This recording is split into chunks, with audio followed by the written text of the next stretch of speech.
ওভালে চলছিল ভারত ইংল্যান্ডের চতুর্থ টেস্টের পঞ্চম দিনের খেলার বাকি তখনও প্রায় 32 ওভারের মতো।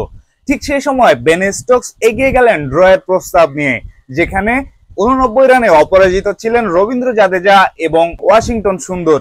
রবীন্দ্র জাদেজার ব্যাটে তখন 89 রানের আনবিটেন ইনিংস এবং ওয়াশিংটন সুন্দরের ব্যাটে তখন 82 রান।